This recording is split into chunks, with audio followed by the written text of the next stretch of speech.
భగవతి శరణం ఛానల్కు సుస్వాగతం.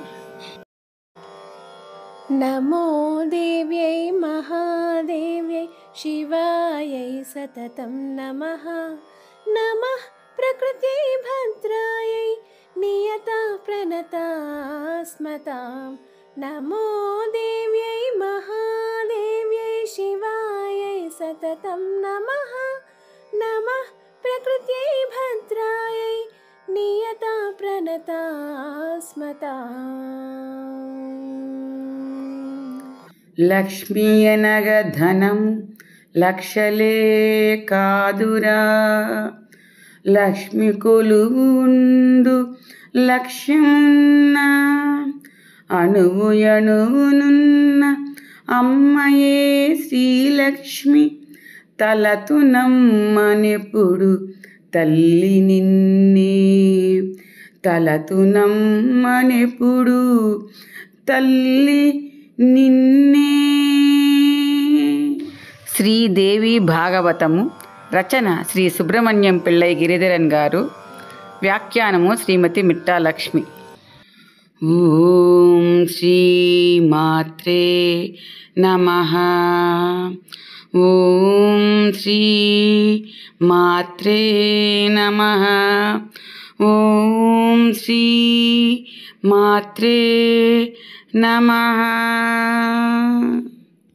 మద్వయం భద్వయం చైవ బ్రత్రయం న చతుష్టయం ఆ వా పా లింగ కు స్కాని పురాణాని పృథక్ పృథక్. వ్యాసుడు సూతునికి చెప్పిన పురాణములు 18 ఇవియే. మద్వయం మత్స్య పురాణము, మార్కండేయ పురాణము. భద్వయం భవిష్య పురాణము, భాగవత పురాణము. భత్రయం భ్రత్రయం బ్రహ్మ పురాణము, బ్రహ్మాండ పురాణము, బ్రహ్మ వైవర్త పురాణము. వా చతుష్టయం వామన పురాణము, వాయు పురాణము, విష్ణు పురాణము, వరాహ పురాణము. ఆ అగ్ని పురాణము. నా నారద పురాణము. పా పద్మ పురాణం. లిం లింగ పురాణం. గా గరుడ పురాణం. కు కూర్మ పురాణం. స్కాం స్కాంద పురాణం. ఉపపురాణాలు సనత్కుమార పురాణము, నృసింహ పురాణము, నారద పురాణము, శివ పురాణము, దూర్వాస పురాణము, కపిల పురాణము, మను పురాణము, ఉసన పురాణము, వరుణ పురాణము, కాళికా పురాణము, సాంబ పురాణము, నంది పురాణము, సౌర పురాణము, పరాశర పురాణము, ఆదిత్య పురాణము, మహేశ్వర పురాణము, భాగవత పురాణము, వశిష్ఠ పురాణము మొదలుగునవి. ప్రతి ద్వాపరమున విష్ణుం దతులమతి వ్యాస రూపుండై పుణ్యములౌ సుతులం బహువిధములు దానతి కించున్ లోకమునకు నతిహితముదవన్. ప్రతి ద్వాపర యుగమున విష్ణువు అవతారం దాల్చేది వ్యాసుడే.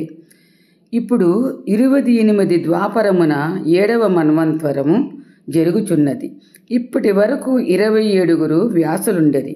మొదటి ద్వాపరమందు వేదమును బ్రహ్మయే విభజించెను. 2వ ద్వాపరమున ప్రజాపతి వ్యాసుని కార్యము చేసెను. 3వ ద్వాపర ఉసనుడు. 4వ ద్వాపరమున బృహస్పతి. 5వ ద్వాపరమున సవిత. 6వ ద్వాపర మృత్యుదేవుడు. 7వ ద్వాపరమున మఘవుడు దేవేంద్రుడు. 8వ ద్వాపరమున వశిష్ఠుడు. 9వ ద్వాపరమున సారస్వతుడు. 10వ ద్వాపరమున త్రిధాముడు. 11వ ద్వాపరమున త్రివృషుడు. 12వ ద్వాపరమున భరద్వాజుడు. 13వ ద్వాపరమున అంతరిక్షుడు. 14వ ద్వాపరమున ధర్ముడు. 15వ ద్వాపరమున త్రయారుణీయుడు. 16వ ద్వాపరమున ధనుంజయుడు. 17వ ద్వాపరమున మేధాతిథియ. 18వ ద్వాపరమున వ్రత్తి. 19వ ద్వాపరమున అత్రి. 20వ ద్వాపరమున గౌతముడు. 21వ ద్వాపరమున హర్యాత్ముడను ఉత్తముడు. 22వ ద్వాపరమున హర్యాత్ముడగు వేణుడు. 23వ ద్వాపరమున ఆయుష్యాయన సోముడు. 24వ ద్వాపరమున తృణబిందువు. 25వ ద్వాపరమున భార్గవుడు. 26వ ద్వాపరమున శక్తి, 27వ ద్వాపరమున జాతూకర్ణ్యుడు, 28వ ద్వాపరమున కృష్ణద్వైపాయనుడు. ఆ కృష్ణద్వైపాయనుడనే వ్యాసుడు చెప్పగా శ్రీదేవి భాగవతమును వినే భాగ్యము కలిగింది. ఇది సకల వేదముల సారమే ఈ దేవి భాగవతము. దీని వ్రాయటం పూర్తి చేసి తన కుమారుడైన శుకునికి వ్యాసుడు వినిపించెను. స్వర్గమునందలి కల్పవృక్షములో బాగుగా పండిన ఫలమే శ్రీదేవి భాగవతము.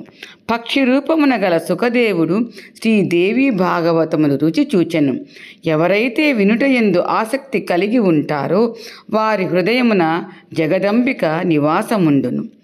కలియుగము నైమిసారణ్యము. సూతునకు సౌనకుడు ఇలా చెప్పెను: బ్రహ్మ ఒక చక్రము నిర్మించుకొని ఈ చక్రం వెంట వెళ్ళుము. ఇది ఎచట పడిపోవునో ఆ ప్రదేశము పవిత్ర స్థలమగునని చెప్పగా ఆ చక్రము పడిన చోటునే నైమిసారణ్యము అని చెప్పబడింది.